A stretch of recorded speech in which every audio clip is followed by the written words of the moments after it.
नमस्कार दोस्तों, स्वागत है आप सभी का हमारे चैनल पर। अभी तक की सारी बड़ी और जरूरी खबरें हम आपके लिए लेकर आए हैं, तो चलेंगे एक एक बड़ी खबर की तरफ। लेकिन उससे पहले दोस्तों, मोदी जी की ओर से आप सभी को बुद्ध पूर्णिमा की बहुत बहुत शुभकामनाएं। और दोस्तों, अगर आप भी उनको बुद्ध पूर्णिमा की बधाई देना चाहते हैं दोस्तों मोदी जी को, तो कमेंट सेक्शन में लिख दीजिएगा। और साथ ही अगर आप मानते हैं कि मोदी है तो मुमकिन है, तो अभी इस वीडियो को कर दीजिए लाइक, चैनल को कर लीजिए सब्सक्राइब, बेल आइकॉन दबाइए, साथ ही कमेंट बॉक्स में लिख दीजिएगा जय हिंद। तो चलते पहली बड़ी खबर की तरफ, जहां पर आपको बताएंगे कि गृह मंत्रालय की रिपोर्ट में बड़ा खुलासा हुआ है। जी हां दोस्तों, पश्चिम बंगाल को लेकर बड़ा खुलासा हुआ है, बताएंगे ये खबर विस्तार से। उससे आगे बताएंगे जहां पर यूरोप को पैरासीटामोल के लिए 1000 टन कच्चे माल की आपूर्ति करेगा भारत, बताएंगे ये भी खबर। साथ ही बताएंगे जहां पर कोरोना पर जल्द ही बड़ा खुलासा करने वाला था ये चीनी रिसर्चर, गोली मारकर हत्या कर दी गई, बताएंगे दोस्तों। साथ ही सरकारी अस्पताल में नर्स से छेड़छाड़ के मामले में जमातियों को लेकर बड़ा एक्शन लिया है योगी सरकार ने। जी हां दोस्तों, बताएंगे ये भी खबर। साथ ही आपको बताएंगे कि योगी सरकार ने फल और सब्जी बेचने वालों के लिए ये बड़ी पाबंदी हटा दी है दोस्तों, बताएंगे किस बात को लेकर पाबंदी हटाई है और अब से सब्जी बेचने या फल बेचने वालों को किस प्रकार की छूट मिली है। तो इसी प्रकार के न्यूज पाने के लिए दोस्तों बने रहिएगा वीडियो के लास्ट तक। हम सारी बड़ी खबरें, सारी बड़ी स्कीम, सारी बड़ी योजनाएं लेकर आए हैं, तो बने रहिएगा वीडियो के लास्ट तक। और अभी इस वीडियो को शेयर करना बिल्कुल मत भूलिएगा। तो चलते हैं पहली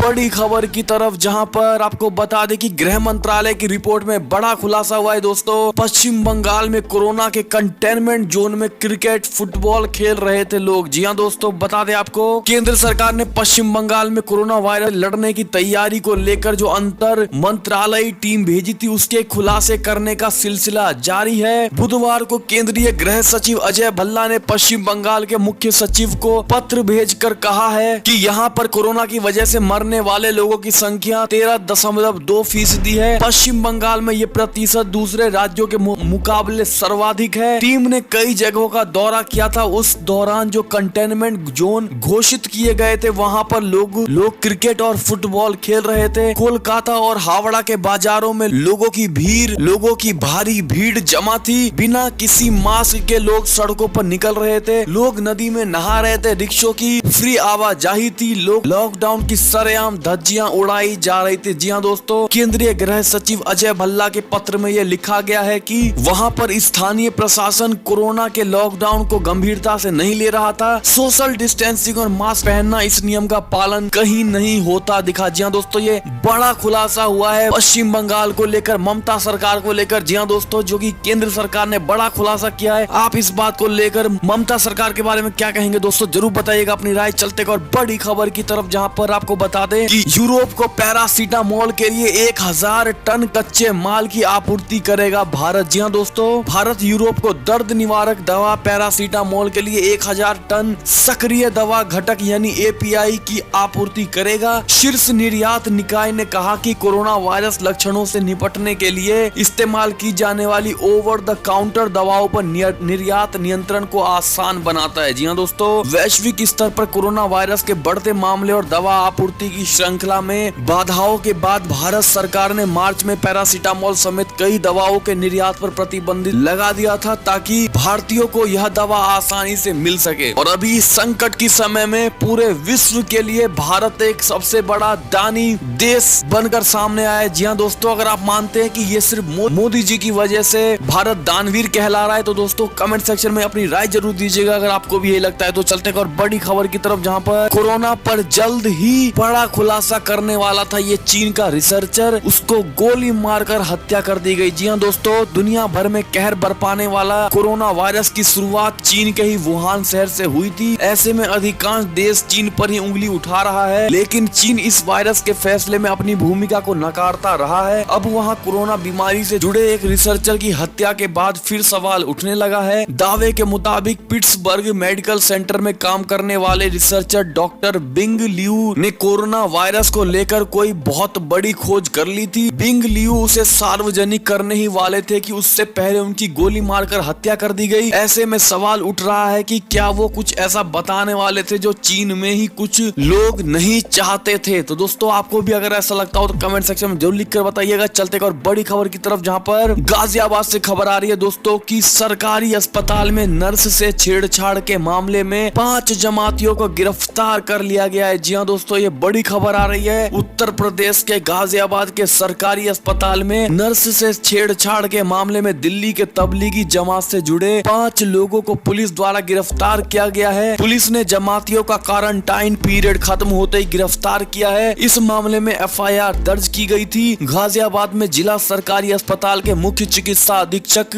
ने घंटाघर कोतवाली में इस मामले की जानकारी दी थी। MMG अस्पताल के मुख्य चिकित्सा अधीक्षक ने पत्र लिखकर शिकायत की थी कि कोरोना वायरस के संभावित मरीज जो तबलीगी जमात से ताल्लुक रखते हैं वो वार्ड में बिना कपड़ों के घूमते रहते हैं। जी हाँ दोस्तों, तो ये बड़ी खबर आ रही है उत्तर प्रदेश से, जहां इन्हें गिरफ्तार कर लिया गया। इसको लेकर आप क्या कहना चाहेंगे दोस्तों? अपनी राय जरूर दीजिएगा। चलते और बड़ी खबर की तरफ, जहां पर प्रदेश सरकार का निर्णय है कि 46 फल और सब्जियां मंडी शुल्क से मुक्त, मंडी में ही बेचने की पाबंदी भी खत्म हो गई है। जी हाँ दोस्तों, बता दें आपको, फल और सब्जी बेचने वालों के लिए बड़ी खबर है। उत्तर प्रदेश सरकार ने जल्द खराब होने वाले 46 फल और सब्जियों को मंडी शुल्क से मुक्त कर दिया है। इनमें आम, सेब, हरी मटर, केला, अनार, पत्ता गोभी, फूल गोभी, मौसम्बी, अंगूर, पपीता, तरबूज, संतरा, बैंगन, खीरा, कद्दू, लौकी, गाजर, अरवी, अमरूद, मूली, पेठे वाला कद्दू, भिंडी, परवल, कच्चा कटहल, करेला, किन्नू, खरबूज, शकरकंद, चीकू, लीची, आंवला, कुंदरू, नाशपाती, जीमी कंद, टिंडा, बेर, माल्टा, आड़ू, हरी लोबिया, पका कटहल, चकोतरा, लोकाट, खुबानी, ब्रोकली, सिंघाड़ा, ग्रेप फ्रूट शामिल है। जी हाँ दोस्तों, तो ये 46 फल और सब्जियों को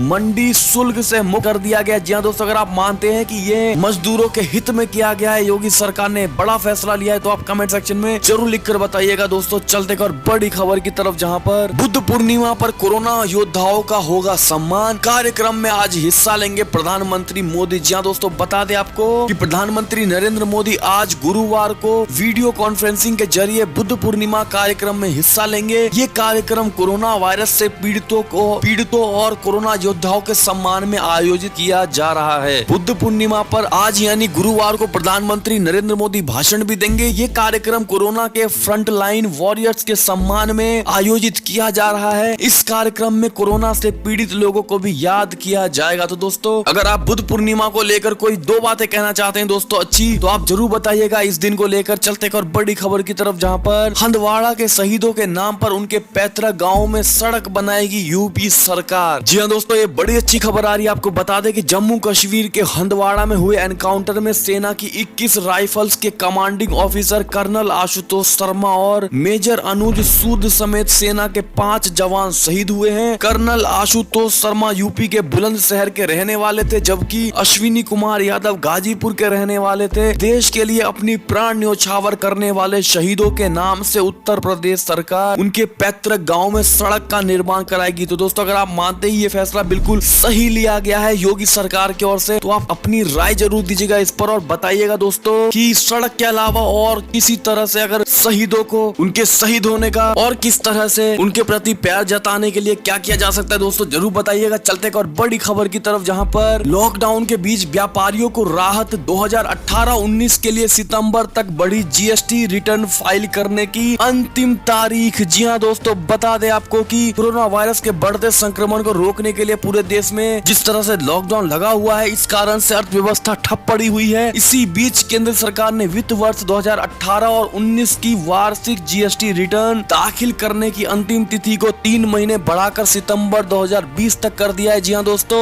उद्योग एवं व्यवसाय के पक्ष में लिए गए एक और निर्णय के तहत केंद्रीय अप्रत्यक्ष कर और सीमा शुल्क बोर्ड CBIC ने 24 मार्च को अथवा इससे पहले लिए गए वे बिलों जिनकी वैधता अवधि 20 मार्च से 15 अप्रैल 2020 के बीच होने वाली थी, उनकी वैधता अवधि को भी बढ़ा दिया गया है। जी हाँ दोस्तों, इससे जुड़ी और जानकारी चाहिए तो कमेंट सेक्शन में लिख के बताइएगा। चलते और बड़ी खबर की तरफ, जहां पर शिक्षक भर्ती मामले में योगी सरकार को मिली है राहत। लखनऊ बेंच ने पक्ष में सुनाया है फैसला। जी हाँ दोस्तों, बता दें कि उत्तर प्रदेश में 69,000 शिक्षक भर्ती मामले में योगी सरकार को बड़ी राहत मिली है। हाई कोर्ट की लखनऊ खंडपीठ के न्यायमूर्ति पंकज कुमार जायसवाल और न्यायमूर्ति करुणेश सिंह पवार की अध्यक्षता वाली बेंच ने सरकार द्वारा तय किए गए मानकों के पक्ष में फैसला सुनाया है। साथ ही 3 महीने के अंदर भर्ती प्रक्रिया पूरी करने का आदेश दिया है। जी हाँ दोस्तों, ये बड़ी अच्छी खबर थी योगी सरकार के लिए। चलते और बड़ी खबर की तरफ, जहां पर आतंकियों को हीरो बनाने का ड्रामा हुआ खत्म। ना तो मिलेगी बॉडी, ना चलेगा कब्र का पता। जी हाँ दोस्तों, बता दें आपको हम कहां की बात कर रहे हैं। दरअसल हिजबुल मुजाहिदीन के आतंकवादी रियाज नाइकू का शव परिवार वालों को नहीं सौंपा जाएगा। सारी कार्यवाही पूरी करने के बाद प्रशासन ही उसका अंतिम संस्कार करेगा। आतंकवाद के खिलाफ लड़ाई में ये एक बड़ा फैसला है ताकि आतंकवादियों को हीरो बनाने का सिलसिला बंद किया जा सके। पहले भी विदेशी आतंकवादियों के मामले में प्रशासन कई बार ये तरीका अपनाता रहा है। बुधवार को रियाज नाइकू के मरे जाने के बाद सेना ने केवल ये कहा कि 2 आतंकवादी मारे गए हैं। सेना के अधिकारियों ने बताया कि उनकी नजर में कोई बड़ा आतंकवादी या टॉप कमांडर नहीं है, केवल एक आतंकवादी है। यहाँ तक कि सेना के किसी भी ट्वीट में रियाज नाइकू के नाम का कोई जिक्र नहीं था। ये सेना की नई रणनीति है जिसकी शुरुआत लॉकडाउन के दौरान ही हुई। अगर आप मानते हैं दोस्तों ये बात बिल्कुल सही होनी चाहिए कि आतंकियों को हीरो बनाने का ड्रामा बंद हो और ना मिलेगी बॉडी और ना चलेगा कब्र का पता, तो आप कमेंट सेक्शन में जरूर लिखकर बताइएगा। दोस्तों चलते एक और बड़ी खबर की तरफ, जहां पर आपको बता दें कि दिल्ली सरकार ने स्कूलों में गर्मी छुट्टी का ऐलान किया है। 11 मई से 30 जून तक के लिए बच्चों की छुट्टी को सुनिश्चित किया है। जी हाँ दोस्तों, दिल्ली सरकार के निर्देशानुसार लॉकडाउन 17 मई तक जिस तरह से बढ़ाया गया है, इस वर्ष सरकारी और सरकारी सहायता प्राप्त स्कूलों में ग्रीष्म अवकाश 11 मई से 30 जून तक के लिए रहेगा। इसके साथ ही इस आदेश में यह भी कहा गया है कि कोरोना वायरस के कारण ग्रीष्मावकाश के दौरान छात्र छात्राओं को पठन पाठन या अन्य किसी भी गतिविधि के लिए स्कूलों में नहीं बुलाया जाएगा। यह आदेश दिल्ली सरकार के स्कूलों और उसके अंतर्गत आने वाले स्कूलों पर लागू होगा। जी हाँ दोस्तों, ये बड़ी खबर थी। आप लोगों में से कितने ऐसे लोग हैं जिनके बच्चे स्कूल दिल्ली के स्कूल में पढ़ते हैं या आप लोग दिल्ली में रहते हैं? दोस्तों कमेंट सेक्शन में जरूर लिखकर बताइएगा कि आप दिल्ली से निवास करते हैं। चलते एक और बड़ी खबर की तरफ, जहां पर आपको बता दें उत्तराखंड से खबर आ रही है कि सीएम रावत के निधन की झूठी खबर पर कमेंट्स की झड़ी, आरोपियों के खिलाफ केस हुआ दर्ज। जी हां दोस्तों, सोशल मीडिया पर उत्तराखंड के मुख्यमंत्री त्रिवेंद्र सिंह रावत के निधन की अफवाह फैलाने वाले लोगों के खिलाफ पुलिस ने मामला दर्ज कर लिया है। दरअसल सोशल मीडिया पर सीएम त्रिवेंद्र सिंह रावत के निधन की झूठी खबर फैलाने के बाद पुलिस प्रशासन में हड़कंप मच गया। बता दें कि फेसबुक पर किसी ने सीएम त्रिवेंद्र के निधन की झूठी खबर पोस्ट कर दी थी। जी हां दोस्तों, तो बड़ी खबर आ रही थी। चलते और बड़ी खबर की तरफ, जहां पर गडकरी ने कहा कि कुछ नियमों के साथ जल्द शुरू हो सकता है सार्वजनिक परिवहन। जी हां दोस्तों, केंद्रीय सड़क परिवहन एवं राजमार्ग एवं एमएसएमई मंत्री नितिन गडकरी ने देश के बस और कार ऑपरेटरों को आश्वासन दिया है कि वह उनकी समस्याओं से पूरी तरह अवगत है और उनकी समस्याओं के निराकरण में पूरी सहायता करेंगे। उन्होंने कहा कि वह प्रधानमंत्री और वित्त मंत्री के नियमित संपर्क में है, जो कोरोना वायरस महामारी के इन कठिन दिनों के दौरान अर्थव्यवस्था को ऊपर उठाने के लिए दिन रात कार्य कर रहे हैं। उन्होंने कहा कि जल्द ही राजमार्ग और सड़क परिवहन आम जनता के लिए शुरू कर दिया जाएगा। तो दोस्तों आप लोगों में से कितने ऐसे लोग हैं जो बस और ओला या उबर किसी इस तरह की नौकरी करते हैं? दोस्तों जरूर बताइएगा। चलते और बड़ी खबर की तरफ, जहां पर आपको बता दें कि इटालियन फर्म का दावा है दोस्तों की बना ली है कोरोना वायरस की वैक्सीन, चूहों में तैयार की गई है एंटीबॉडी। जी हां दोस्तों, ये बड़ी खबर आ रही है। इटालियन फर्म की ओर से उन्होंने दावा किया है कि उन्होंने कोरोना वायरस को लेकर वैक्सीन बना ली है। वैक्सीन विकसित करने का दावा करने वाले वैज्ञानिकों का कहना है कि चूहों में सफलतापूर्वक मानव कोशिकाओं पर काम करने वाली एंटीबॉडी तैयार कर ली गई है। दावा किया जा रहा है कि वैक्सीन का परीक्षण रोम के स्पेलनजानी अस्पताल में किया गया है। जी हां दोस्तों, तो ये बड़ी अच्छी खबर थी अगर ऐसा हुआ है दोस्तों। तो चलते एक और बड़ी खबर की तरफ, जहां पर गृह मंत्रालय की ममता सरकार को चिट्ठी। पश्चिम बंगाल में कोरोना टेस्ट काफी हुए हैं कम, लॉकडाउन का भी हो रहा है उल्लंघन। जी हां दोस्तों, बता दें आपको केंद्रीय गृह मंत्रालय के द्वारा कोरोना वायरस के मामले में लापरवाही बरतने का आरोप लगाते हुए पश्चिम बंगाल सरकार को चिट्ठी लिखी गई है। गृह सचिव अजय भल्ला ने पश्चिम बंगाल के चीफ सेक्रेटरी राजीव सिन्हा को पत्र लिखकर कहा, पश्चिम बंगाल की जनसंख्या को देखते हुए राज्य में कोरोना टेस्ट की रफ्तार काफी कम है, वहीं मृतकों की संख्या काफी अधिक है। उन्होंने कहा कि बंगाल में कोरोना से मरने वालों का दर 13.2% है, जो कि किसी भी राज्य से अधिक है। तो दोस्तों ये बड़ी खबर आ रही थी वेस्ट बंगाल से। अगर आप मानते हैं कि ममता सरकार बिल्कुल ही चिंतित नहीं है अपने देश अपने राज्य के लोगों को लेकर दोस्तों, और वो पूरे भारत से अलग राज्य की तरह अपने आप को देखती है और अपने आप को भारत से अलग देखती है, तो आप अपनी राय जरूर दीजिएगा ममता सरकार के बारे में। चलते और बड़ी खबर की तरफ, जहां पर आपको